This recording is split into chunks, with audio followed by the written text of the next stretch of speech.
आप सबको जय मसीह की। आप सबका स्वागत है मेरे इस चैनल पे। बहुत सारे ऐसे लोग हैं जो दुष्ट आत्माओं से छुटकारा पाना चाहते हैं, पर मसीह में होने के बावजूद भी वे छुटकारा नहीं पा रहे हैं। जितने भी लोग परमेश्वर की महिमा को देखना चाहते हैं अपनी लाइफ में और प्रभु की महिमा करना चाहते हैं, उसे सर्व करना चाहते हैं, वो सभी लोगों के लिए बहुत ज़्यादा ज़रूरी है कि वे अधिक से अधिक प्रतिदिन परमेश्वर के वचनों को सुना करें और पढ़ा करें, और अधिक से अधिक प्रेयर बहुत इंपॉर्टेंट है। अगर परमेश्वर में पढ़ना चाहते हैं तो सबसे इम्पॉर्टेंट बात है आपके लिए कि आप अपने दिन भर में अधिक से अधिक प्रेयर में रहें। एटलीस्ट 2.5 घंटे एक दिन में आपकी प्रार्थना होनी ही चाहिए। और अगर आप चाहते हैं कि परमेश्वर आपको छुटकारा दिलाए, डिलीवरेंस दिलाए, तो उसके लिए आपको अधिक से अधिक परमेश्वर के करीब रहना है और सांसारिक बातों से दूर हट के रहना होगा।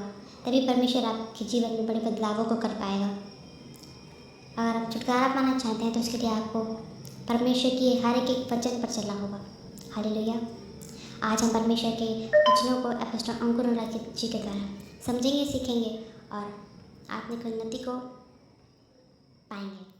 आमीन। परमेश्वर मुझे पवित्र आत्मा से क्या कर भर।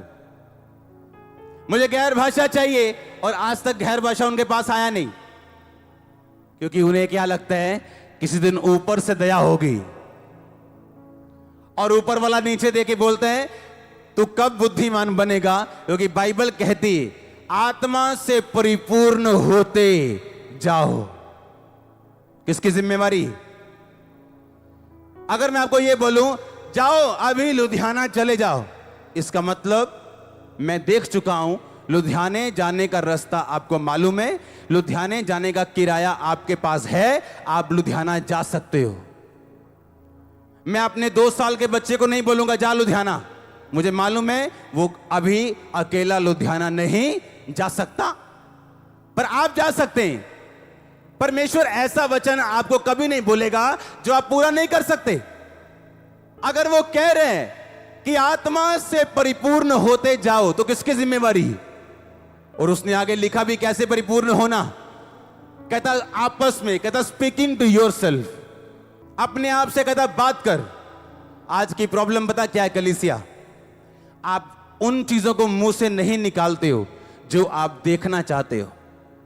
आपके मुंह से वो चीजें निकलती हैं जो आपको डिस्ट्रॉय करती, जो आपको नाश करती हैं। आप अपने मुंह से वो चीजें नहीं निकालते हो। हाय भैन जी मैनू लगदा आ मेरी एक बांह ना सुन्न हो रही है, मैनू एक बांह मेरी सुन्न हो ही जाती है, मैनू कमजोरी है। जो आपके मुंह से निकलेगा परमेश्वर बदल नहीं सकता उसको। शैतान दिखा रहा तेरी बाजू सुने, वचन कह रहा है उसके कोड़े खाने से, ओह उसके कोड़े खाने से। तो क्या बोलोगे जो वचन कहते हैं? पर तुम्हें मिला क्या? सुन्नापन, पैरालाइसिस। क्यों?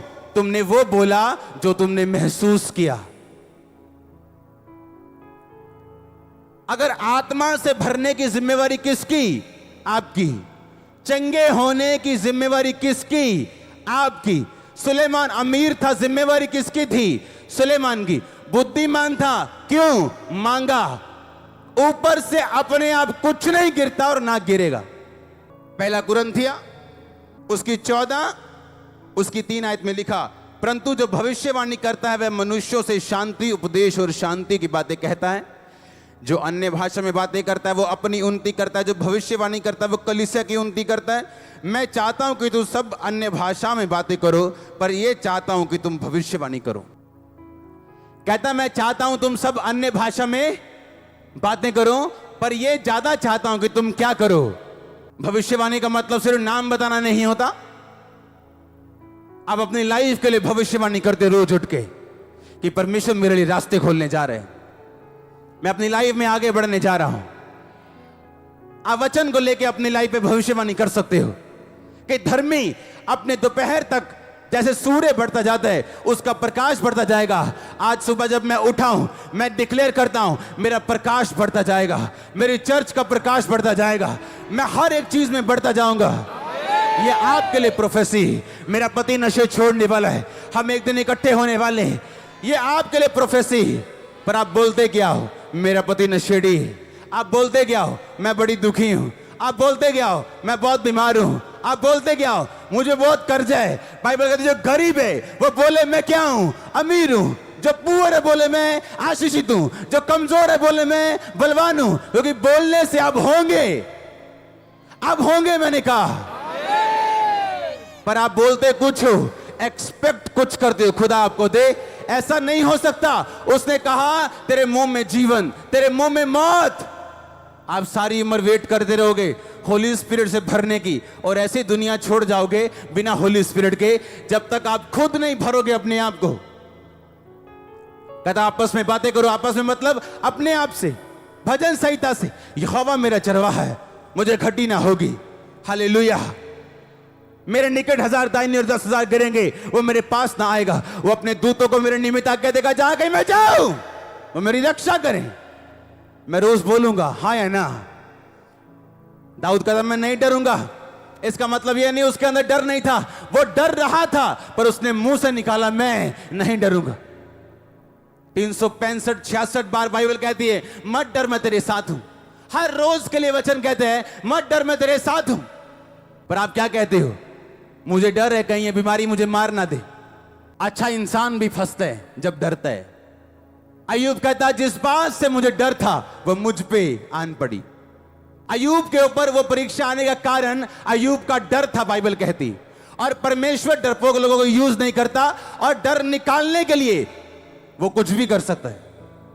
मुझे डर है हाय मेरा पति मुझे छोड़ ना दे, मुझे डर है मेरा बिजनेस कहीं फेल ना हो जाए, और आपके डर को शैतान सूंघते है और फिर उसके विषय में काम करना शुरू करते हैं।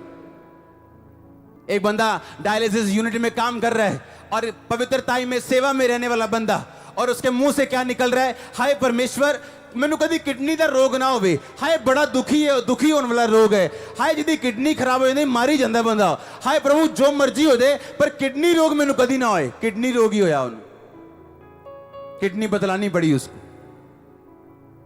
सेवा में रहने वाला इंसान, पवित्रताई में रहने वाला इंसान, आप डरेंगे शैतान फायदा उठाएगा।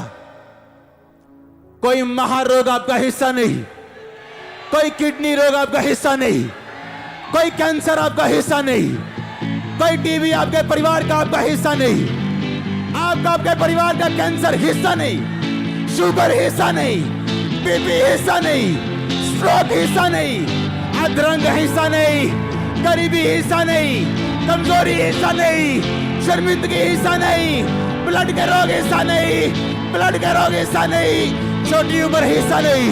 अब लंबा जीने वाले, अब लंबा जीने वाले